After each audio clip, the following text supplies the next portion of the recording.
আপনার মেয়েকে কিনতে চাই আমি। হ্যাঁ, কে আপনি? আর এসব কি বলছেন? আর আমি বা আমার মেয়েকে তোমার কাছে বেচবো কেন? ভেবে দেখুন, লাখ লাখ টাকা পাবেন কিন্তু। লাখো টাকা দেবে? তা কত লাখ টাকা দেবে? 15 লাখ। 15 লাখ? ঠিক আছে চলো, 20 লাখ দিলাম। 2 লাখ? 25 লাখ। 25 লাখ? ঠিক আছে চলো, না তোমার না আমার, লাস্ট 30 লাখ। এর বেশি আমি দিতে পারবো না। না না না না, এর বেশি তোমাকে বলতে হবে না।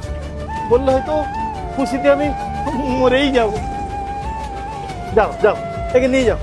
বাবা, তুমি এসব কি বলছো? তুমি আমাকে তো একবার জিজ্ঞেস করবে। আমার মতামত কি আছে সেটা না জেনে আমাকে ওনার কাছে বেচে দিচ্ছ? আচ্ছা, তুই আমাকে একটা কথা বলতো মা, তুই এই 30 লাখ টাকা আমাকে সারা জীবনে কামাই করে দিতে পারবি? পারবি না। আরে ওই জন্যই তো আমি তোর বিয়ে দিইনি। আজ তোর বিয়ে দিয়ে দিলে আমি তো এই টাকাটা পেতাম না। আর আমাকে কে খাওয়াতো? এই মদের খরচাই বা আমাকে কে দিত? যাও, একে নিয়ে যাও। বাবা, আমি কাউকে বিয়ে করতে চাই না। দেখছো তো আমি তো ইনকাম করছি, আর সবসময় এরকম ভাবে ইনকাম করে তোমায় আমি খাওয়াবো। তোমাকে চিন্তা করতে হবে না। কিন্তু তোমার সামনে আমি হাত জোর করে বলছি, এরকমটা করো না। দেখ, এই ছেলেটা না দেখতে বেশ সুন্দর আছে। এরপর কি হলো সেটা দেখার আগে তুমি যদি এই দুইটা ছবির ভিতর থেকে যে কোনো একটা ছবিকে ভালোবেসে থাকো তাহলে ভিডিওতে লাইক করে চ্যানেলটি সাবস্ক্রাইব করে দাও আর কমেন্টে লিখে যাও আমিন। তুই এক কাজ কর, তুই একে বিয়ে করে নে। যা, চলে যা।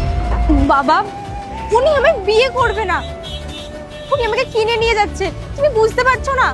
ঠিক আছে চলো, বিয়েও করে নিলাম। ব্যাস, এবার তুই খুশি তো? যা, এবার চলে যা। ও তোকে সারা জীবন খুব সুখে রাখবে।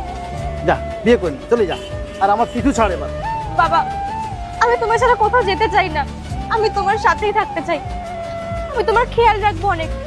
আর তুমি তো জানোই এই দুনিয়াতে তুমি ছাড়া আমার আর কেউ নেই। আমি কি করব? এরকমটা করো না প্লিজ। তুই আমার খেয়াল রাখবি?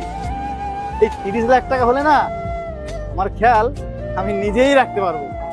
ওই 30 লাখ টাকায় আমার খুব ভালোভাবেই সারা জীবন চলে যাবে, বুঝলি?